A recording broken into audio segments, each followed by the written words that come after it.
What's up guys, for this video I'm going to be talking about the 5 best mutator settings that can help you get better at Rocket League. These are some of the ones that helped me the most, at least. I don't know if they'll help you, but you can at least try them out and see how it goes.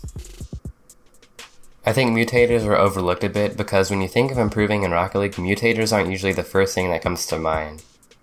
Usually you think of certain playstyle tips or maybe custom trainings you can use to help you improve at the game. But there are certain mutator settings you can play on that help certain areas of your game, and that's mainly what I'm going to be focusing on today. So let us get right into the video. Okay, so the first mutator setting I'm going to be talking about is slow motion with unlimited boost. The good thing about slow motion is that the whole game is slowed down, and this has many advantages. It can really help you learn the precise movements you need to make with your car in order to do something. This game mode is really good for learning things such as dribbling or air dribbling. I know when you're first learning those, it can be really tough to make the small adjustments to your car in order to keep the ball exactly where you want it. In slow motion, it's so much easier to visualize how you should be moving your car, and this mutator helped me a ton when I was first learning how to dribble. So if you struggle with keeping the ball where you want it when you're dribbling, this can help you a lot. So I definitely recommend going into an exhibition match and trying this out for yourself. Another good thing about training in slow motion is that when you go back to normal training or playing online, you feel so much faster when you play.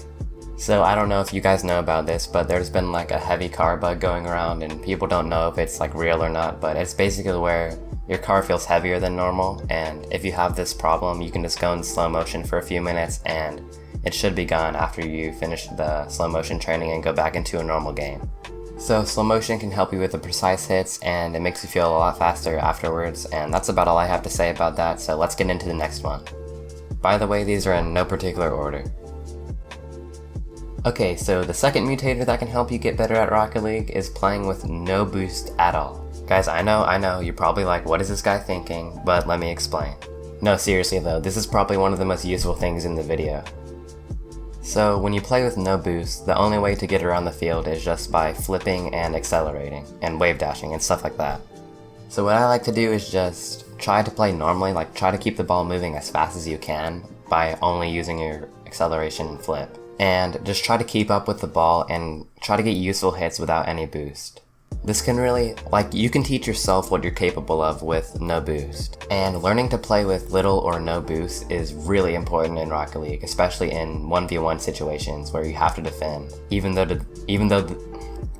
where you have to defend even though the defender took all your boost. So just by hopping in an exhibition match with no boost and flipping around and trying to get good hits on the ball, that can help teach yourself whether you should challenge for the ball with low boost, or if you can go for a certain type of shot with the amount of boost you have. So playing with low boost doesn't help anything in particular, but it can kind of help your overall game sense and your awareness, and it helps you know what you're capable of in game. So moving on to the third group of mutator settings, we have super light ball weight and unlimited boost. And you can put disable goal reset on all of these if you want. It's basically where after you score a goal, the ball just respawns without making you watch the goal replay. So if you want your game to just move a bit faster, you can put disable goal reset on all of these settings I mentioned. So the good thing about these mutator settings is that they allow you to play really fast, and that's also a very important skill to have. It just kind of helps you get an overall feel of playing faster than a normal pace that you play at, and it can really help with your reads off the walls and stuff like that. How I like to train in this game mode to get better is basically just getting a follow-up hit after your initial hit. So let's say you hit a ball off the sidewall. So right after you hit it, you want to get another touch on it as fast as you can. And after you get that touch, you want to get another touch as fast as you can, and so on. So by trying to get fast touches like this, it can help you maneuver your car in certain situations and learn the air roll mechanics and all that kind of stuff. But you can do that in normal training, so the main focus of this is to just do it faster. And if you try this and you notice you're missing a lot, or you're just not able to quite keep up with the ball, it's okay to slow down a little bit and just do it at your own pace, but as you progress, you really want to emphasize the speed of play aspect of this, and you want to try to force yourself to play faster and get faster hits on the ball. And this can really help you just get more consistent fast hits in game. So let's move on to the fourth group of settings now, and these are really similar to the ones I just mentioned. Feel free to pause the video here if you need to because I know it's a lot. You want to set super fast, ball max speed, super light ball weight, super high ball bounciness, unlimited boost, 1.5 boost strength, and you can disable goal reset as always. Some of you may be familiar with these settings. It's called Boomer Mode, and a lot of people use it and it's really fun to play with your friends. But you can also use it just to train like I do, if you don't have any friends. So as I said, these mutator settings are really similar to the ones I showed you before, but it's basically the ones I showed you before, but on steroids. So the ball moves faster, it bounces higher, your car moves faster, and you can boost faster, all that stuff.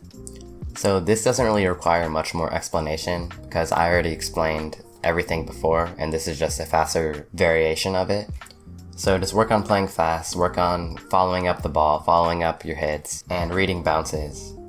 I always see players like Justin or Squishy play this game mode, and they're some of the fastest players in the whole world right now.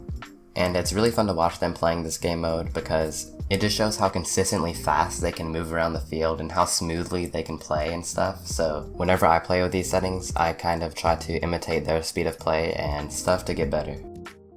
So the fifth and final group of settings are a little bit different. You want to set the ball bounciness and gravity to low and put the ball max speed to slow, as well as putting unlimited boost on. And also it's really important to set the map to Tokyo Underpass, and I'll explain why in a second. These settings can help you improve with a particular mechanic, and that is air dribbling. As you can see, the ball kind of sticks to your car a little bit, and it doesn't really bounce that much. You know in the Rumble game mode how you have spikes and the ball sticks to your car? This is kind of like that, but the ball doesn't stick to your car nearly as much, and you actually have to control the ball yourself. To practice air dribbling with these settings, you want to get the ball on the hood of your car and move forward a little bit and slow down, then double jump in the air and the ball should go straight up and you should start your air dribble. And the reason why you want to choose Tokyo Underpass as the map is because the ceilings are really high compared to the ground, so you have a lot of space to control the ball in the air. Once you start your air dribble, you want to use all of your aerial mechanics to keep the ball in the air, and this really helps practice like the mechanics of an air dribble. Because when you're in free play, you only have like 3 or 4 seconds in the air to keep the ball there. So I found that it's a lot easier to learn the little changes you need to make with your car using these mutator settings. And by no means is it easy to keep the ball in the air for long periods of time. Just try to keep your nose under the ball at all times, and it takes a lot of muscle memory to learn the little changes you need to make with your car to keep the ball in the air, but that'll come with time. Just keep practicing, and for starters, I would try to keep the ball in the air for just 2 or 3 seconds, and as you get more advanced, you can try to keep the ball in the air for like 30 or 40 seconds, or even a minute or 2 if you have really good car control. Alright guys, that's about it for the video. Let me know if you're going to try any of these mutator settings, and let me know which one you thought is the most useful. As always, if you have any questions about anything I said or did in the video, let me know and I'll try my best to answer them. Leave a like if you enjoyed the video and subscribe if you want to see more content like this. Thanks for watching.